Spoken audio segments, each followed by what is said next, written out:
orang yang tidak berguru langsung kepada ahlinya tidak mendapatkan satu benefit rohani yang disebut dalam hadis Abu Dawud. Apa kata Nabi? Nadrallahu mra'an, Allah beri nadrah. Nadrah ini nama lain dari nawwara. Allah beri cahaya yang memancar di wajah. Nadrallahu mra'an, Allah akan pancarkan cahaya lewat wajah seseorang sami'a maqalati, yang mau berguru langsung mendengarkan hadisku. Orang Arab dulu kalau menyebut sami'a itu nggak mungkin online, nggak mungkin lewat Google, mesti berguru ke ahlinya. Nggak mungkin. Kenapa? Dulu disebut sama pasti hadir. Itu sebabnya Imam Syafi'i dulu tidak terima persaksian orang yang hadir di konser-konser musik yang musiknya ada kefasikan, ada penampilan orang buka aurat, ya, bukan lagunya sebenarnya oleh Imam Syafi'i. Kenapa? Sami'ah, begitu kalimatnya, karena dia hadir. Mendengar itu dulu nggak mungkin lewat MP3.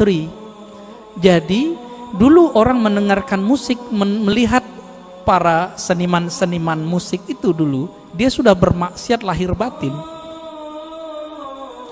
Bapak masih ingat kalau yang pernah ke Mesir, di Mesir itu ada tari perut,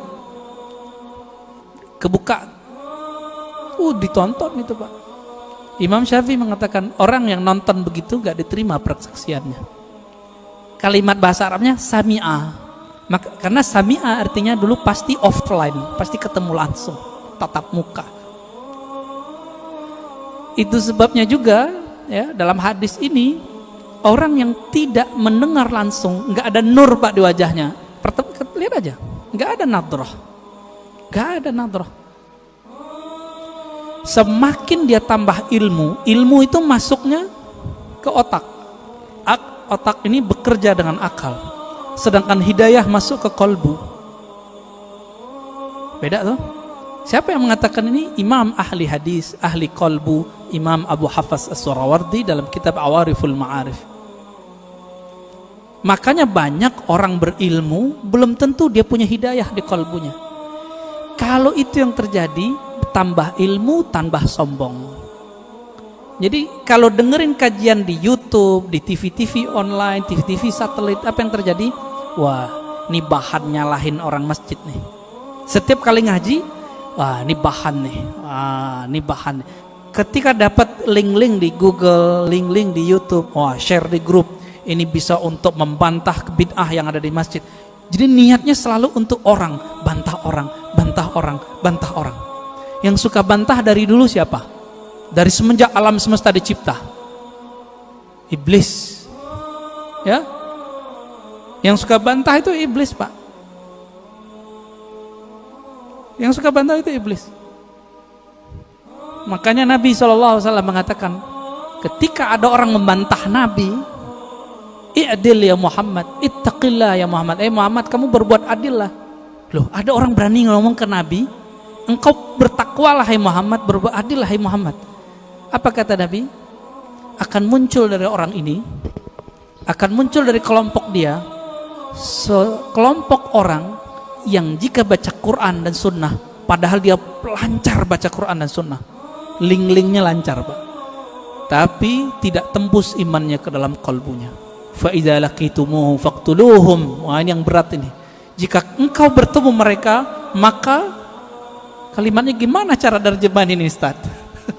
Faqtuluhum, bunuh mereka. Loh, berat. Oh, ternyata ini hadis namanya hadisul qadha.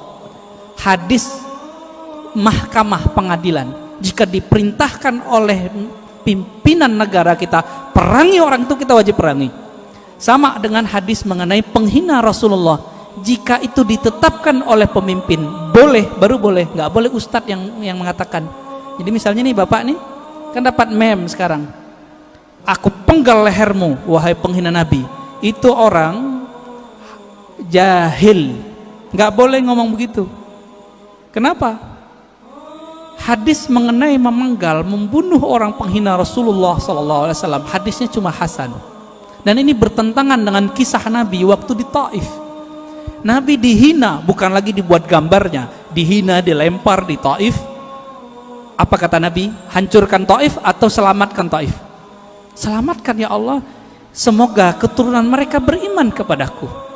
Jibril datang, apa kata Jibril? Ya Muhammad, maukah engkau aku hancurkan negeri Taif? Satu kali tiup, satu kali kibas, habis Taif, Pak.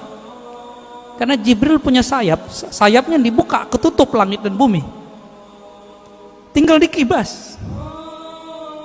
Tapi Nabi Muhammad bilang apa?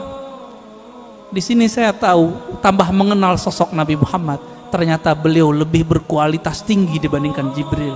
Apa kata Nabi Muhammad? La ya Jibril, nggak boleh ya Jibril. Kenapa? Nabi Muhammad itu induk alam semesta. Karena beliaulah Adam ada, alam ini ada. Kalau seorang ibu, maukah anaknya dibunuh? Maukah Pak? Anaknya dibunuh? Nggak mau. Nabi meskipun melihat anak-anak rohaninya ini, pancaran-pancaran dari dirinya ini, belum kenal dia, beliau nggak bilang hancurkan ya Allah, enggak. Itulah orang tua sejati, orang tua rohani Nabi Muhammad SAW. Ya, Jibril nggak sabar Pak, pantas toh Jibril nggak jadi nabi di sini. Ya, udah mulai faham siapa Nabi Muhammad SAW. Maka saya tanya kepada orang yang ingin menggal pembuat karikatur Nabi, ente jangan kira saya tidak emosi. Saya emosi dengan orang yang buat karikatur Nabi. Bahkan yang bilang orang tua Nabi di neraka aja mau saya bunuh. Tapi kita nggak boleh membunuhnya. Kenapa? Seandainya itu ada di depan Nabi, Nabi tidak akan membunuh mereka. Nabi hanya akan mendoakan mereka. Jadi jangan beragama dengan emosi, dengan hawa, dengan syahwat. Beragamalah dengan nur itu. Saya kalau tiap bahas tentang itu Pak, suara naik. Tapi kolbu bilang turunin lagi, turunin lagi. Ada ustadz bilang orang tua Nabi masuk neraka. Aduh, kebakar kita Pak. Apalagi yang keturunan Rasulullah kayak Habib Ges, Habib Lutfi, Habib. Perasaannya gimana Pak? Kakek ente masuk neraka gitu. Anak neraka, cucu neraka, kira-kira gimana? Nggak punya perasaan mereka itu. Oh hadisnya sahih, iya ini hadis sahih secara sanad, matannya tidak. Ilmu hadis itu bukan hanya ilmu tahu ini sahih tidak sahih, tapi juga ilmu tentang matannya. Ilmu matan hadis wajib belajar akidah. Maka ciri-ciri orang yang menyimpang dari ahlus sunnah membaca hadis tidak dengan kaidah akidah ahlus sunnah, fikih ahlus sunnah, dan ilmu tasawuf ahlus sunnah. Menyimpang dari itu jadinya kayak mereka itu kurang ajar sama Rasulullah Sallallahu Alaihi Wasallam.